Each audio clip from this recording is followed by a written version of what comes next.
تیرا سراپا یا نبی تفسیر ہے قرآن کی، واللیل زلفیں ہیں تیری، والشمس ہے چہرہ تیرا۔ الحمدللہ رب العالمین والصلاة والسلام علی خاتم النبیین، اما بعد فاعوذ باللہ من الشیطان الرجیم، بسم اللہ الرحمن الرحیم۔ الصلاة والسلام علیک یا رسول اللہ وعلی آلک واصحابک یا حبیب اللہ۔ الصلاة والسلام علیک یا نبی اللہ وعلی آلک واصحابک یا نور اللہ۔ حضرت سیدی محمد حنفی رحمۃ اللہ علیہ یہ عاشق رسول تھے، عاشق درود تھے۔ ان کے ایک ساتھی تھے محمد شریف نعمانی رحمۃ اللہ علیہ۔ یہ فرماتے ہیں کہ مجھے ایک بار مجھ پر کرم ہوا اور اللہ پاک کے آخری رسول صلی اللہ علیہ وسلم کا خواب میں دیدار ہوا۔ میں نے دیکھا کہ پیارے آقا علیہ الصلوۃ والسلام ایک بڑے خیمے میں جلوہ فرما ہیں، اولیاء کرام بارگاہ رسالت میں حاضر ہوتے ہیں، ایک تعارف کروانے والا ان کا انٹروڈکشن کرواتا ہے، تعارف کرواتا ہے، اور وہ پھر پیارے آقا علیہ الصلوۃ والسلام کے پاس ہی بیٹھ جاتے ہیں۔ تو کچھ دیر بعد میں نے دیکھا کہ حضرت سیدی محمد حنفی رحمۃ اللہ علیہ بھی بارگاہ رسالت میں حاضر ہوئے، کسی نے تعارف کروایا، یہ بھی پاس ہی بیٹھ گئے۔ تو پیارے آقا علیہ الصلوۃ والسلام نے حضرت صدیق اکبر اور فاروق اعظم رضی اللہ عنہما کو مخاطب کرتے ہوئے ارشاد فرمایا اور ان کی طرف اشارہ کیا، حضرت محمد حنفی کی جانب اشارہ کیا کہ میں ان سے محبت کرتا ہوں۔ سبحان اللہ۔ صدیق اکبر نے بارگاہ رسالت میں عرض کی، حضور اگر آپ اجازت دیں تو میں ان کو امامہ نہ باندھ دوں۔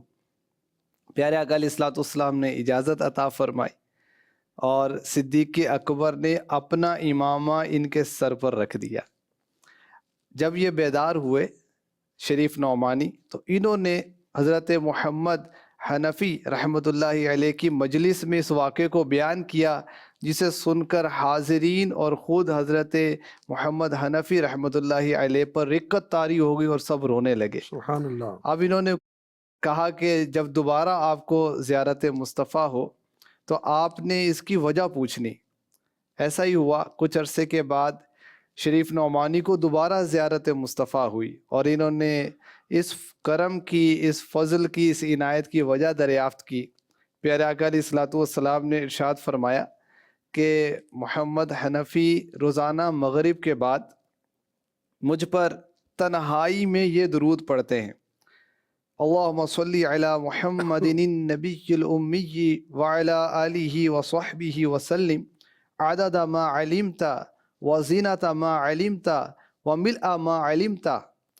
تو جب حضرت محمد حنفی نے یہ بات سنی تو کہا کہ میرے آقا صلی اللہ علیہ وسلم نے سچ فرمایا ہے، خواب میں جلوہ اپنا دکھاؤ، نوری کو تم نوری بناؤ، اے چمکیلی رنگت والے تم پر لاکھوں سلام، صلو علی الحبیب صلی اللہ تعالی علی محمد۔ تو ناظرین، ہم نے سنا کہ ہمارے آقا صلی اللہ علیہ وسلم درود پڑھنے والوں سے خوش ہوتے ہیں۔ مجدہ سنایا کہ محمد حنفی سے میں محبت کرتا ہوں، اور وجہ کیا بیان فرمائی کہ یہ تنہائی میں روزانہ پابندی کے ساتھ ایک وقت مقرر کر کے یہ درود مجھ پر پڑھ رہے ہیں۔ تو ہمیں بھی چاہیے کہ روزانہ نبی کریم علیہ الصلوۃ والسلام پر کثرت سے درود پاک پڑھنے کی سعادت حاصل کریں۔ شروع میں بھی ہم نے زیارت مصطفیٰ کا واقعہ سنا اور آگے پروگرام میں بھی انشاءاللہ مزید واقعات بیان کیے جائیں گے۔ اچھی اچھی نیتوں کے ساتھ اول تا آخر پروگرام میں شرکت کی سعادت حاصل کریں۔ جی سیدی۔ بسم اللہ الرحمن الرحیم۔ درود پاک کے آپ نے فضیلت بیان کی، روزانہ وقت مقرر کر کے۔ اچھا پھر دیکھیں، ذوق، شوق، طہارت، خوشبو، قبلہ رو، مدینہ پاک تو پاک و ہند سے کعبے کی طرف رخ کریں تو مدینہ کی طرف بھی ہو جاتا ہے، گنبد خضرا کی طرف بھی ہو جاتا ہے۔ یعنی جتنا با اہتمام یہ کریں کام، راضی ہوں گے شاہ انام۔ پھر دیکھیں کیسے کریں گے شاد کام اور جلوے دکھائیں گے، بگڑیاں بنائیں گے۔ اچھا، اس میں درود پاک تو اللہ کا حکم کی بجا آوری اور رسول پاک علیہ الصلوۃ والسلام کی شان و عظمت، غلام ہوں آقا پر درود تو پڑھوں گا میں، پھر محبوب کی مرضی۔ اچھا، غلام کے لیے بھی کافی، ٹھیک ہے، آقا اپنی نگاہوں میں رکھیں، اپنے غلاموں میں رکھیں، اپنی امت میں رکھیں اور جلوہ بھی دکھائیں اور راضی بھی ہو جائیں، شفاعت بھی فرمائیں ہماری۔ سبحان اللہ۔ ایک اہل سنت کے بہت بڑے امام، ان کی زیارت رسول کا واقعہ سناتا ہوں۔ امام ابو الحسن علی بن اسماعیل اشعری، صحابی رسول حضرت ابو موسیٰ اشعری رضی اللہ تعالی عنہ سے یہ سلسلہ جا کے ملتا ہے۔ 324 ہجری بغداد میں ان کا وصال ہوا، چوتھی صدی ہجری کے بزرگ ہیں، یعنی یہ سمجھیں گے کوئی 1000 سال پہلے کی بات ہے۔ اچھا، پہلے عقائد حضرت کے ٹھیک نہیں تھے۔ اچھا، توبہ کا سلسلہ کیسے ہوا، عقائد کی اصلاح کیسے ہوئی؟ اللہ اکبر، جن کے صدقے ہمیں ایمان ملا، قرآن ملا، رمضان ملا، انہی کے صدقے ان کو درست عقیدہ مل گیا۔ ہوا یوں کہ رمضان کریم کی جلوہ فرمائی تھی، پہلا عشرہ تھا، آقا نے جلوہ دکھایا، فرمایا اے علی، جو مذاہب مجھ سے مروی ہیں ان کی مدد کرو، وہ حق ہے۔ بیدار ہوئے، تم نے کیا فرمایا مجھے؟ یہاں تک کہ وہ سوچ و بچار میں لگے رہے۔ رمضان کا دوسرا عشرہ آ گیا، دوبارہ آقا علیہ الصلوۃ والسلام تشریف لاتے ہیں، فرمایا تمہیں جس بات کا حکم دیا تھا عمل نہیں کیا۔ اب اس پر خواب میں ہی ابو الحسن اشعری اپنے موقف کو درست ثابت کرنے کی کوشش کر رہے۔ آقا علیہ الصلوۃ والسلام نے وہی بات فرمائی، جو مذاہب مجھ سے مروی ہیں ان کی مدد کرو۔ اب جب جاگے تو پریشانی لاحق ہوئی، علم کلام ان کو حاصل تھا، چھوڑ دیا، حدیث کی پیروی اور تلاوت کلام، قرآن کی تلاوت مشغول ہوئے۔ 27ویں شب، یہ شب قدر ہوتی ہے نا، نزول قرآن کی رات، تو قاری اور نیک لوگ وہ ختم قرآن کی مجلس میں بیٹھے تھے، حضرت بھی وہاں پہنچے، نیند آنے لگی تو گھر جا کر آرام فرما ہوئے۔ آقا علیہ الصلوۃ والسلام پھر تشریف لے آئے۔ کیا بات ہے، کئیاں نو روز ہوندے نے دیدار آپ، کئی ترس دے نے سونے دے دیدار واسطے، ہن سونیاں تیری مرضی ہے، ساڈا تے کوئی سو۔ اچھا، فرمایا جس بات کا حکم دیا تھا کیا ہوا؟ عرض کی حضور علم کلام میں نے چھوڑ دیا، اب اللہ کی کتاب ہے، قرآن پاک ہے اور آپ کی سنت ہے۔ آقا علیہ الصلوۃ والسلام نے فرمایا میں نے علم کلام ترک کرنے کا نہیں کہا تھا، بلکہ مجھ سے مروی مذاہب کی تائید و نصرت کا حکم دیا تھا، وہی سچے مذاہب ہیں۔ عرض کی یا رسول اللہ، اس مذہب کو خواب کی وجہ سے کیسے چھوڑ دوں جس کے دلائل مسائل 30 سال سے جانتا ہوں؟ فرمایا اگر میں یہ نہ جانتا کہ اللہ پاک اس معاملے میں تمہاری مدد فرمائے گا تو میں خود مدد کے لیے تمہارے پاس ہی رہتا، یہاں تک کہ تمہارے لیے تمام باتوں کو واضح کر دیتا، یعنی میں واضح کروں نہ کروں تمہاری مدد ہوگی، تم پر واضح ہو جائے گا۔ اچھا، تم کوشش کرو حق تک پہنچنے کی۔ حضرت ابو الحسن اشعری رحمۃ اللہ علیہ جاگے، گمراہ کن نظریات کو چھوڑا، حق کی تائید و نصرت میں مشغول ہوئے۔ فرماتے ہیں اس بشارت کا ظہور کیسے ہوا؟ مجھ پر، یعنی آقا علیہ الصلوۃ والسلام نے فرمایا کہ تم پر حق ظاہر ہو جائے گا، تم محنت کرو، تم کوشش کرو۔ فرماتے ہیں علم کی وہ باتیں اور حق کے دلائل ایسے مجھ سے واضح ہوئے کہ میں نے اپنے شیخ سے سنے، نہ کسی کتاب میں پڑھے، وہ خاص اللہ کی طرف سے عنایت ہوئے۔ اچھا، اب دیکھیں عمر بھائی، میرے نبی عزیز علیہ ما عنتم حریص علیکم بالمؤمنین رؤوف الرحیم، اس کی جلوہ گری تھی، ہے، رہے گی، اور قیامت میں تو اس کی جلوہ گری جو ہونی ہے کہ آپ دیکھتے ہیں کہ میرا ایک امتی صحیح عقائد نہیں اپنا رہا، آقا جلوے دکھاتے ہیں، خام میں تشریف لاتے ہیں، بار بار رہنمائی فرماتے ہیں۔ اچھا، عقائد جانتے ہیں تو رہنمائی فرما رہے ہیں نا، اور بار بار فرما رہے ہیں۔ اچھا، پھر یہ بھی دیکھیں، اجتماع میں حضرت پہنچے، 27ویں شب کا اجتماع تھا، اور یہ کون سی ہے؟ 324 ہجری میں آپ نے دنیا سے پردہ فرمایا، یعنی 4 صدی کے اندر بھی یہ بزرگوں کا معمول تھا، اجتماع کا انعقاد ہوتا تھا، تلاوت قرآن، ختم قرآن۔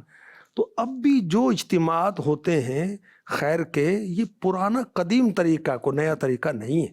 جیسے یہ برکت والی راتیں ہیں، جو جمع ہو کر عبادت کرنا بھئی ثابت ہے۔ اکیلے آپ کتنی کر لیں گے عبادت؟ بھائی سستی بھی ہو جاتی، کرنے میں حرج نہیں ہے، لیکن اگر لوگوں کا جمع ہونا پسند نہ کرے، جس کو جائز نہ سمجھے، درست نہ سمجھے، تو یہ درست نہیں ہے۔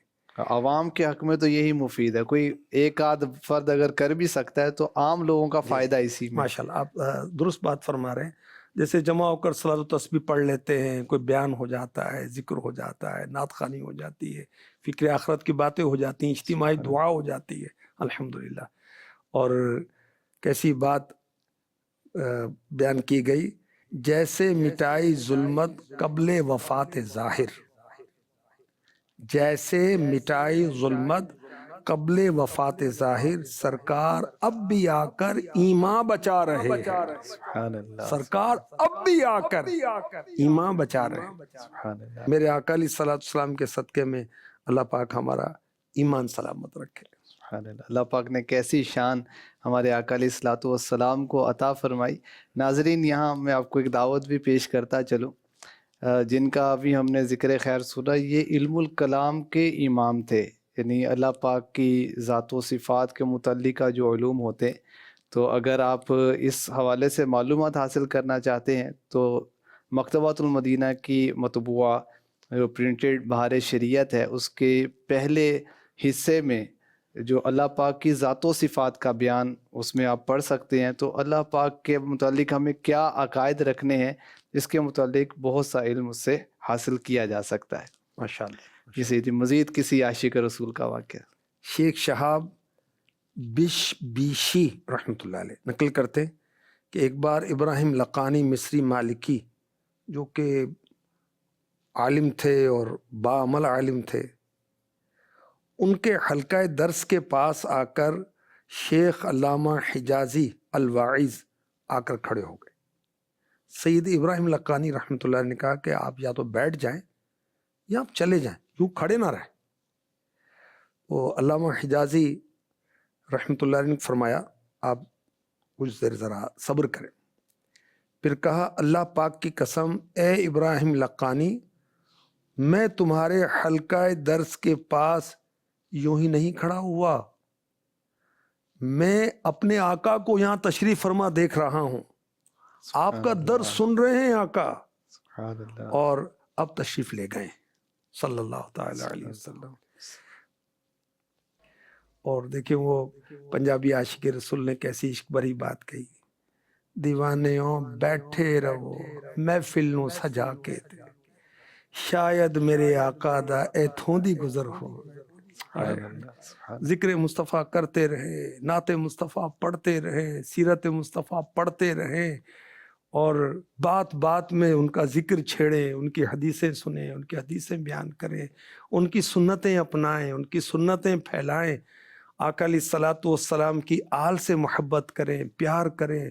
دین اسلام کو دین مصطفیٰ بھی کہا جاتا ہے، دین مصطفیٰ اپنائیں، پھیلائیں، نیکی کی دعوت کو عام کریں۔ نیکی کی دعوت سنت مصطفیٰ ہے، نیکی کی دعوت دیں۔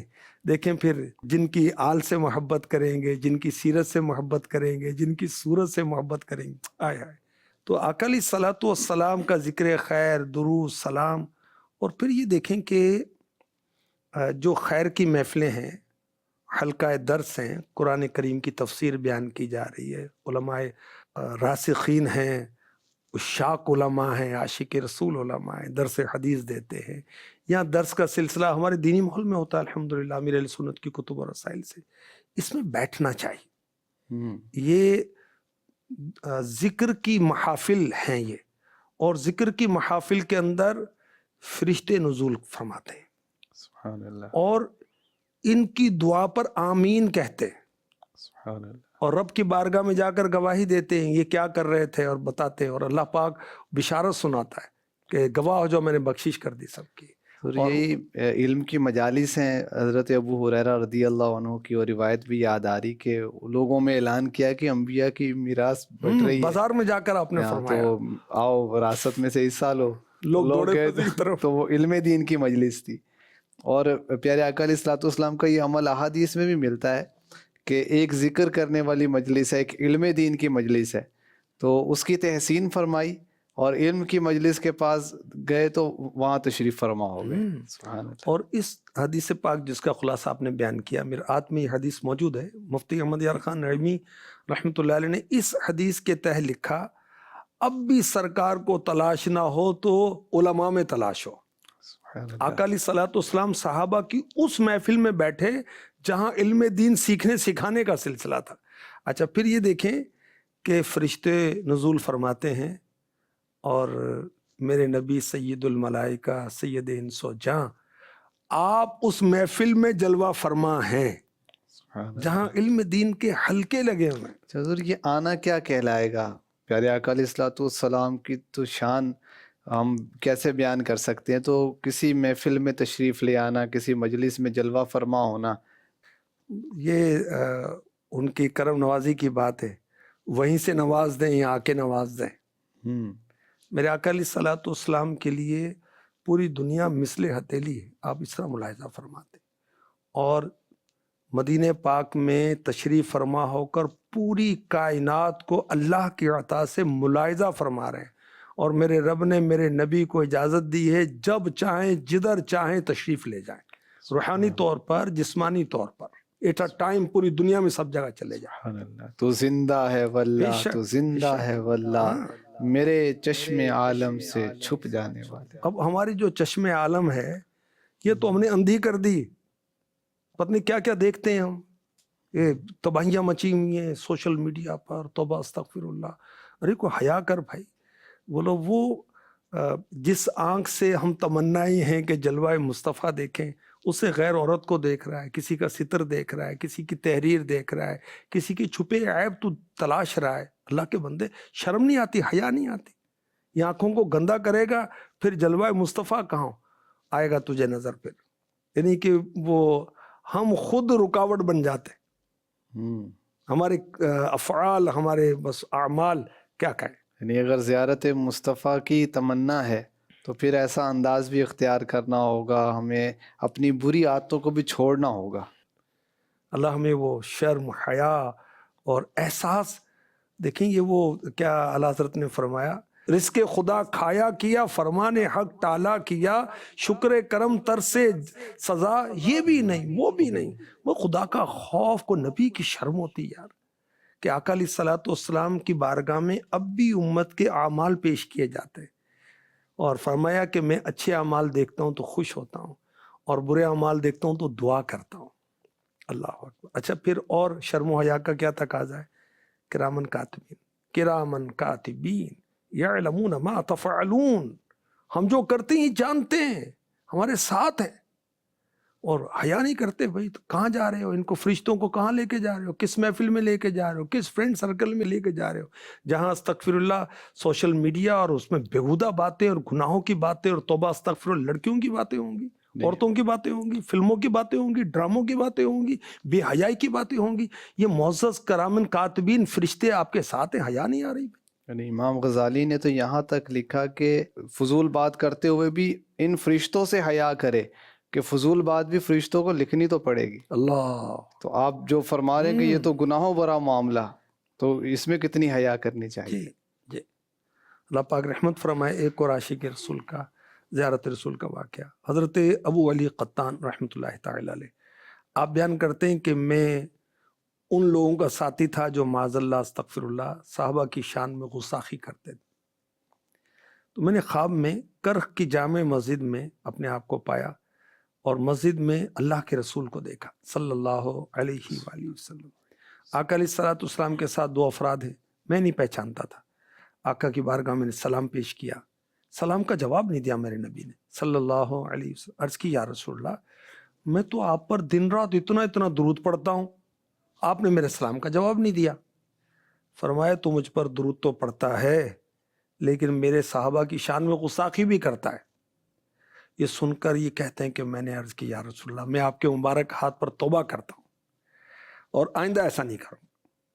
میرے توبہ کر لینے کے بعد یہ بزرگ کہتے ہیں آقا علیہ الصلوۃ والسلام نے میرے سلام کا جواب دیا, فرمایا وعلیک السلام ورحمۃ اللہ وبرکاتہ. مجھ پہ رحمت کی ایک نظر کر کے, مجھ پہ رحمت کی ایک نظر کر کے میری بگڑی بنائیں گے آقا,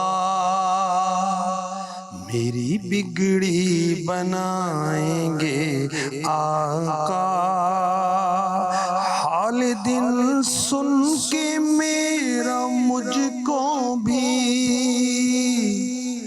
اپنے سینے لگائیں گے آقا, آقا اپنے سینے لگائیں گے آقا, میری بگڑی بنائیں گے آقا. تو اب وہ لوگ جو کثرت درود کی سعادت تو حاصل کرتے مگر بدعقیدگی یا بد اعمالیوں سے اپنے آپ کو نہیں بچا پاتے, تو ان کے لیے یہ عبرت کی بات ہے. اچھا, اس میں خاص طور پہ جو پتہ چلا کہ صحابہ کرام کے بارے میں ان کا عقیدہ درست نہیں تھا, تو بعض اوقات یہ ہوتا ہے کہ دوستی کر لی جاتی ہے کہ چلیں خیر ہے, ہم نے کون سا کوئی مذہبی ٹاپک لینا ہے, بزنس ہی کرنا ہے, کاروباری کرنا ہے, اور بزنس کے ساتھ ساتھ دوستی بھی کر لیتے ہیں. تو یہ جیسے حدیث میں فرمایا ایاکم و ایاہم, اپنے کو ان سے دور رکھو اور ان کو اپنے سے دور رکھو. تو ہمیں تو دور رہنے کا حکم دیا گیا ہے اور ہم دوستی کر رہے ہیں, تو جہاں ہمیں پتہ چلے کہ یہ گستاخ صحابہ ہے تو ہمیں اس سے دور رہنا ہے. ہم دیکھیں کہ جو آقا کی بارگاہ میں دوست نہیں ہے یعنی پسندیدہ نہیں ہے, ہمارا دوست کیسے ہو سکتا ہے؟ راندہ درگاہ ہے جو صحابہ کا گستاخ ہے. میرے آقا علیہ الصلوۃ والسلام نے جن کو جنتی ہونے کی بشارتیں دی ہیں اور انہوں نے اپنی جانیں قربان کی. دیکھیں اعلیٰ حضرت نے کتنی پیاری بات کی, جان و دل تیرے قدم پر وار, جان و دل تیرے قدم پر وار, کیا نصیبیں ہیں تیرے یاروں کے. یہ ان کے نصیبیں ہیں کہ آقا کے نام پر جان و دل انہوں نے قربان کیا, اور ان کی سعادتیں سعادتوں کی معراجیں. اور میرے نبی نے فرمایا کہ میرے صحابہ ہدایت کے چمکتے دمکتے ستارے ہیں, تم اس میں سے کسی کو فالو کرو گے کامیاب ہو جاؤ گے. اور دیکھیں آقا علیہ الصلوۃ والسلام ان کے راشد اور ہادی ہونے کی گواہی دے رہے. سبحان اللہ. اور کوئی بدنصیب اگر اس طرح کی حرکت کرے تو کبھی بھی اللہ کے رسول ان سے راضی نہیں ہوں گے, نہ دنیا میں نہ آخرت. ہمیں صحابہ سے بھی محبت کرنی ہے, اہل بیت اطہار سے بھی پیار کرنا ہے, اور جب یہ دونوں چیزیں جمع ہوں گی تو انشاءاللہ ہمارا بیڑا پار ہوگا. پروگرام کے آخر میں ہم زیارت رسول کا وظیفہ بھی سنا کرتے ہیں, آئیے وہ بھی سننے کی سعادت حاصل کرتے ہیں.